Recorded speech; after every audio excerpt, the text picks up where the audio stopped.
Você já ouviu falar em hipertensão arterial pulmonar?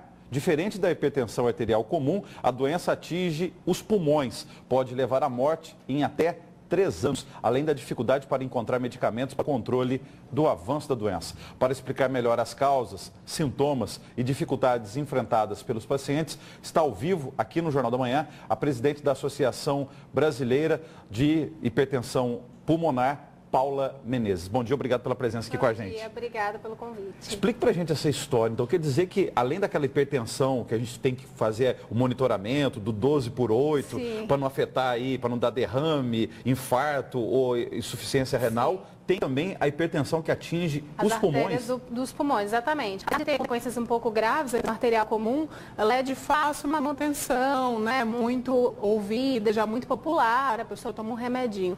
Mas a hipertensão pulmonar, né? Ela já é uma doença fatal, sem tratamento, o paciente leva em até 3 anos, né? E como sintomas são muito comuns, outras doenças respiratórias, a DPOC, asma, que é falta de ar, fadiga, cansaço, o paciente demora muito para ter um diagnóstico, ele acaba evoluindo muito rápido e quando tem um diagnóstico já não tem uma sobrevida tão boa. No caso da hipertensão arterial, mais conhecida, os médicos dizem, ela é uma inimiga silenciosa. Se a gente não ficar fazendo a aferição, né, para ver a questão do 12/8 ou acima disso ou abaixo, a gente pode ter complicações. E no caso da hipertensão pulmonar, tem como saber? Ela tem sintomas ou não tem sintomas? A hipertensão arterial comum é muito fácil de saber porque você só, como você mesmo disse, você faz a aferição da pressão e consegue ver. Já a hipertensão pulmonar, você tem uma série de exames até chegar ao diagnóstico final, né? Então, em geral, no último exame é um cateterismo, por exemplo, demora muito para a pessoa ter o diagnóstico. Não é um exame que você vai fazer laboratorial que já vai indicar. Então,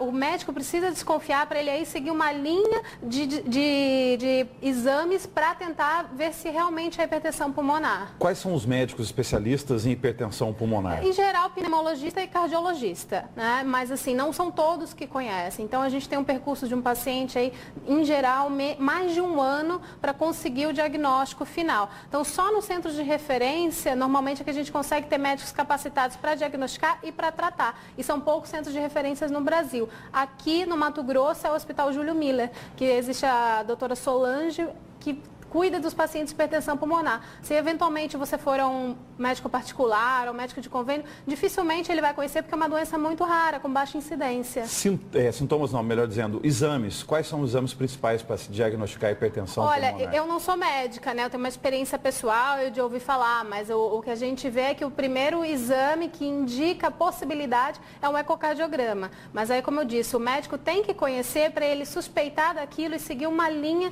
de exames para realmente verificar. Explica essa situação. Como que você chegou à presidência da associação, não sendo médica? Qual que é a sua história familiar com essa doença, a hipertensão pulmonar? A minha mãe foi diagnosticada em 2005 e naquela época não existia associação, não existia quase medicamento disponível. A gente não tinha conhecimento, não conhecia nenhuma pessoa, nenhum paciente, então a gente se sentiu muito isolado. E eu sou de São Paulo e mesmo assim a gente não conseguia o medicamento. Chegou um ponto do tratamento que o médico indicou um remédio que custava R$12.800 por mês.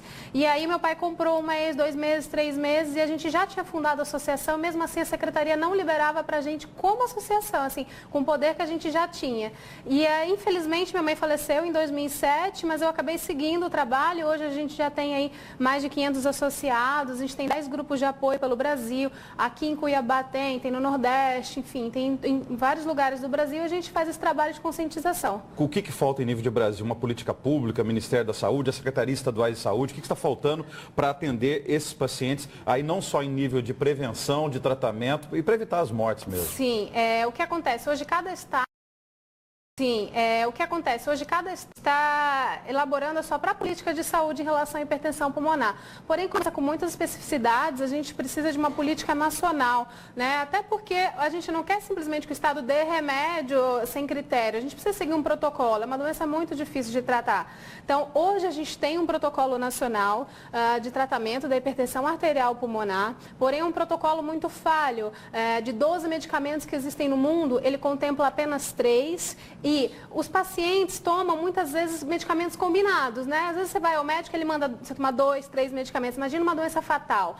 Muitas vezes os pacientes tomam 1 ou 2 ou 3. E esse protocolo nacional proibiu a terapia combinada. Então, mesmo os pacientes que já estão tomando terapia combinada, ele está mandando tirar. Então, é por isso que a gente está fazendo esse movimento, que é essa equipe de corrida, que ela vem dos Estados Unidos. Nós somos o primeiro braço internacional desse time. Então, são 4 atletas que vão percorrer um ano inteiro correndo em cidades que a gente tem grupos de apoio. Até o final de outubro de 2016, são 75 quilômetros de corrida. Isso é para promover uma sensibilização da população a assinar uma petição pressionando o governo para a inclusão de mais medicamentos, liberação da terapia combinada. Um site para mais informações aí. É o Team Phenomenal Hope. .org.br. Entrando nesse site, já tem um link direto para a petição. Então, a gente pretende coletar 50 mil assinaturas para conseguir fazer uma pressão do governo num nível nacional. Muito obrigado. Boa campanha. Obrigada.